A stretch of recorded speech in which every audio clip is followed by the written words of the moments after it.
In this lesson, I'll show you how to write a Python script that creates cubes with adjustable amount and distance between them.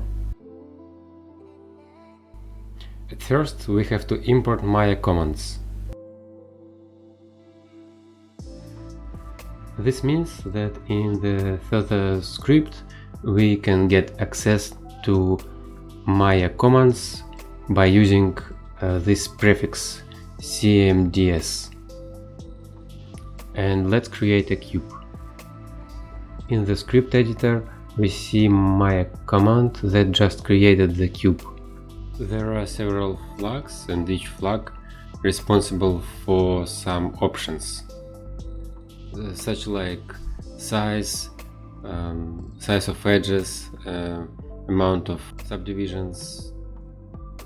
So to convert the Maya command into Python, I will write a cmds before command name, and then in parentheses I'll put flags which I use like this.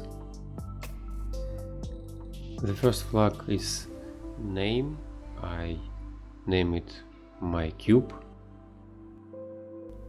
and then I select all strings I just wrote, and then I click Ctrl Enter, and new cube has appeared in the scene, and we see it in Outliner, but it's too small.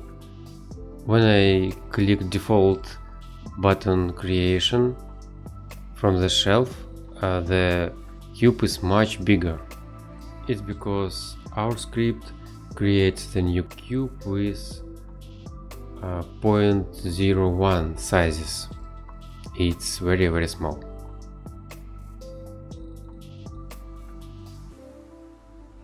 So we just have to add a couple words in our script.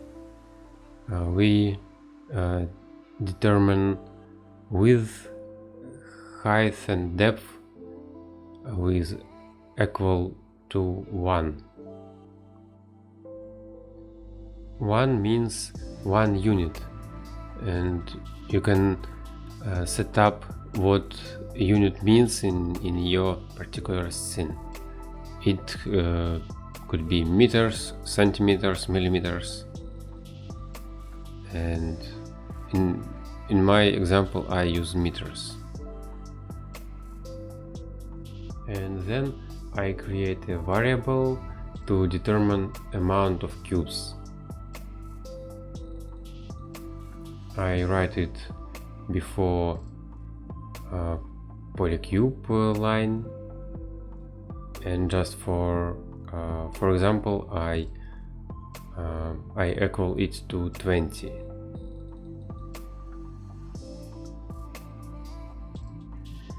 I want each new cube to appear higher than previous one, with some distance between them. So I add one more variable and call it gap, and the gap should be a bit bigger than size of the cube, so I put 1.2. And then I create a loop for I in range of something. It means that this loop will be repeated determined amount of times. In other words, this loop will do something so many times as we wrote in amount variable. And if we select only range and amount and then push Ctrl Enter, Python will generate a row of numbers for us, and it is from 0 to 19.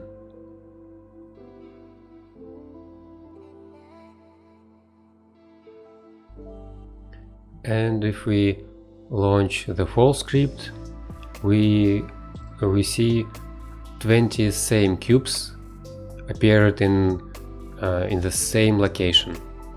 in the same position. And to fix it, we have to change the cube position each new loop. I will use the xform command for this.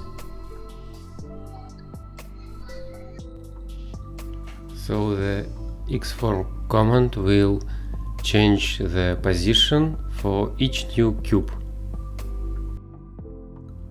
But the command requires to know the name of the cube.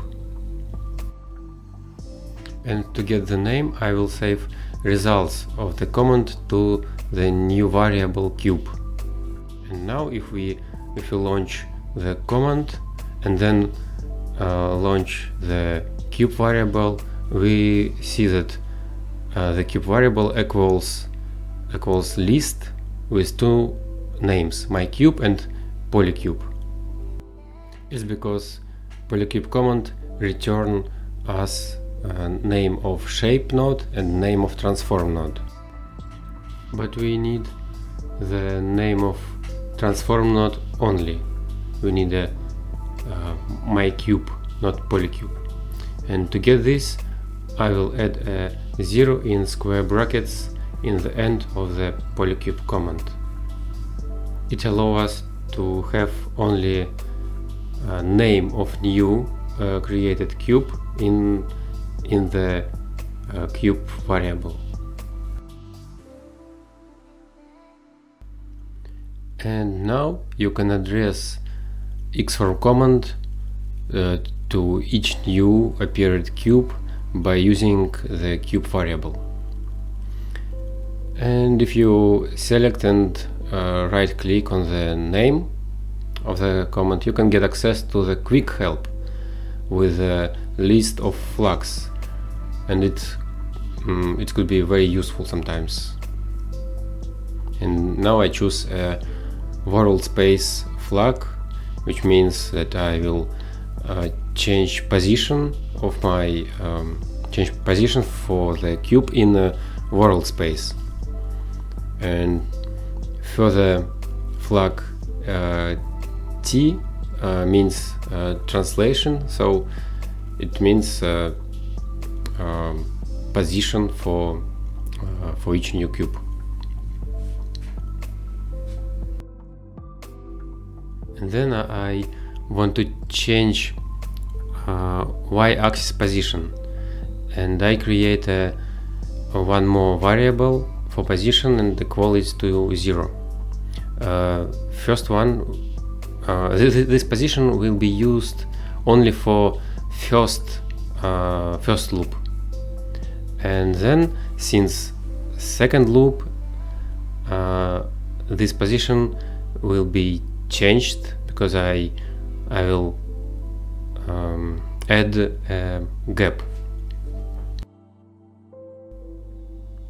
And then if we launch our script, we see that 20 cubes appeared in our scene with changed y-axis position with determined gap between them.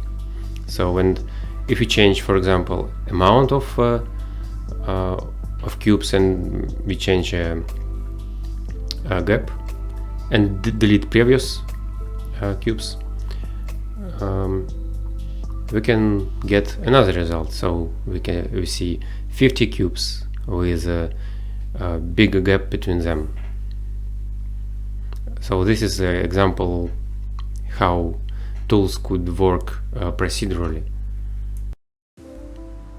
And in conclusion, what we have in our script. So we have a free variable amount, gap and position,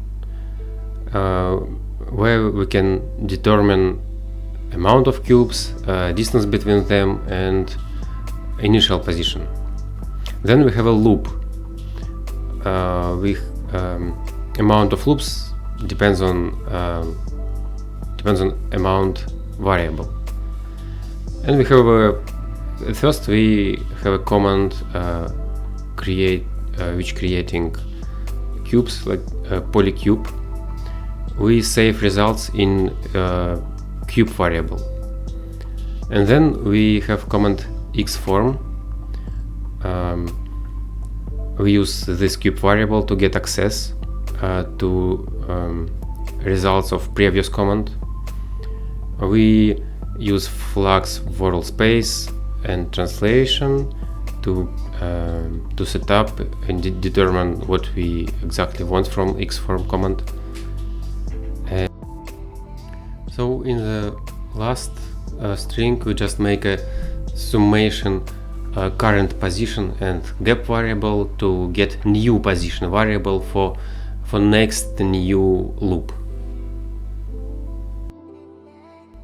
Thank you for watching.